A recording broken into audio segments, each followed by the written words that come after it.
In the name of God, the Beneficent, the Merciful, to the youth in Europe and North America.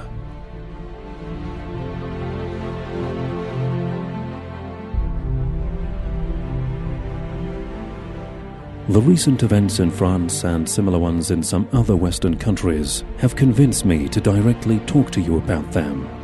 I am addressing you, the youth, not because I overlook your parents. Rather, it is because the future of your nations and countries will be in your hands. And also I find that the sense of quest for truth is more vigorous and attentive in your hearts.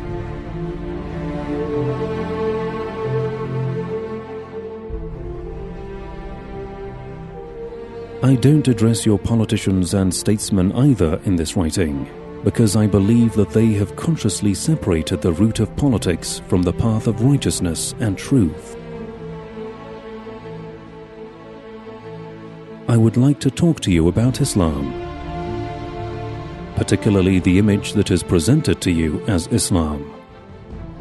Many attempts have been made over the past 2 decades, almost since the disintegration of the Soviet Union, to place this great religion in the seat of a horrifying enemy. The provocation of a feeling of horror and hatred and its utilization has unfortunately a long record in the political history of the West. Here, I don't want to deal with the different phobias with which the Western nations have thus far been indoctrinated. A cursory review of recent critical studies of history would bring home to you the fact that the Western government's insincere and hypocritical treatment of other nations and cultures has been censured in new historiographies.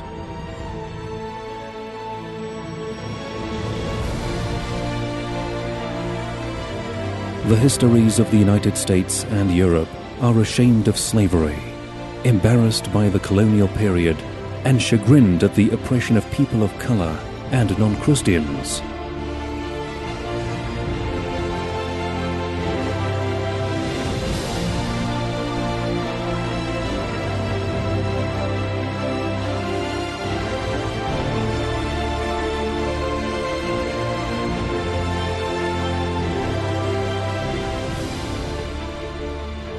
Your researchers and historians are deeply ashamed of the bloodsheds wrought in the name of religion between the Catholics and Protestants, or in the name of nationality and ethnicity during the First and Second World Wars. This approach is admirable. By mentioning a fraction of this long list, I don't want to reproach history. Rather, I would like you to ask your intellectuals as to why the public conscience in the West awakens and comes to its senses after a delay of several decades or centuries. Why should the revision of collective conscience apply to the distant past and not to the current problems? Why is it that attempts are made to prevent public awareness regarding an important issue such as the treatment of Islamic culture and thought? You know well that humiliation and spreading hatred and illusionary fear of the other have been the common base of all those oppressive profiteers. Now, I would like you to ask yourself why the old policy of spreading phobia and hatred has targeted Islam and Muslims with an unprecedented intensity.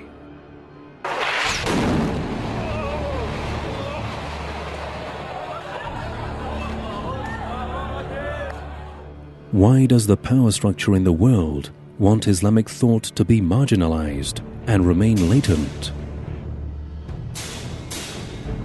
What concepts and values in Islam disturb the programs of the superpowers, and what interests are safeguarded in the shadow of distorting the image of Islam? Hence, my first request is study and research the incentives behind this widespread tarnishing of the image of Islam. Ça, qu'est-ce que c'est? Michael Jackson?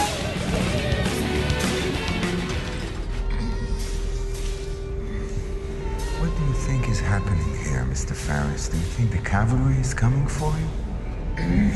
Let's wait. Nobody's coming for you. Welcome to Guantanamo.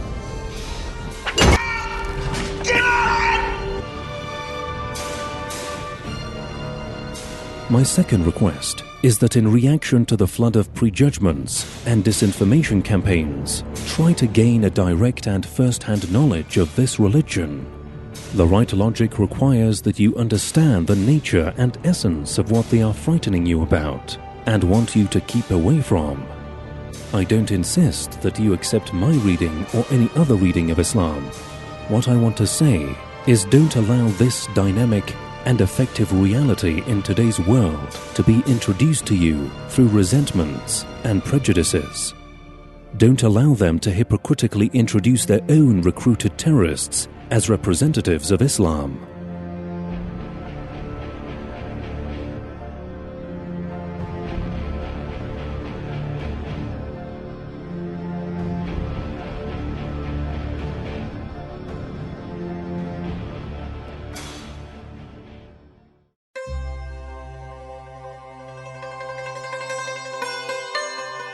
Receive knowledge of Islam from its primary and original sources. Gain information about Islam through the Quran and the life of its great prophet. I would like to ask you whether you have directly read the Quran of the Muslims. Have you studied the teachings of the Prophet of Islam and his humane, ethical doctrines?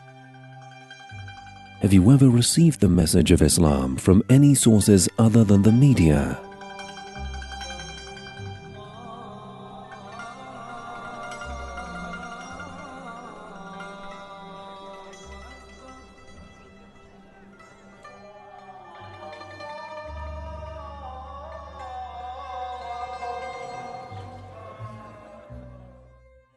Have you ever asked yourself how, and on the basis of which values, has Islam established the greatest scientific and intellectual civilization of the world, and raised the most distinguished scientists and intellectuals throughout several centuries?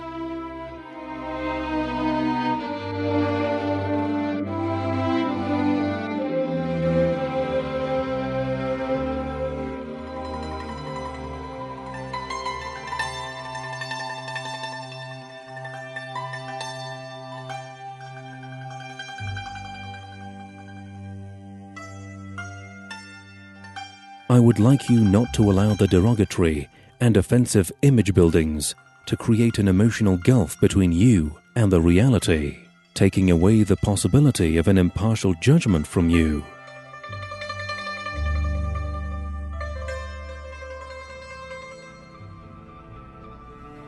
Today, the communication media have removed the geographical borders. Hence, don't allow them to besiege you within fabricated and mental borders. Although no one can individually fill the created gaps, each one of you can construct a bridge of thought and fairness over the gaps to illuminate yourself and your surrounding environment. While this pre-planned challenge between Islam and you, the youth, is undesirable, it can raise new questions in your curious and inquiring minds. Attempts to find answers to these questions will provide you with an appropriate opportunity to discover new truths. Therefore, don't miss the opportunity to gain proper, correct, and unbiased understanding of Islam, so that hopefully, due to your sense of responsibility towards the truth, future generations would write the history of this current interaction between Islam and the West with a clearer conscience and lesser resentment.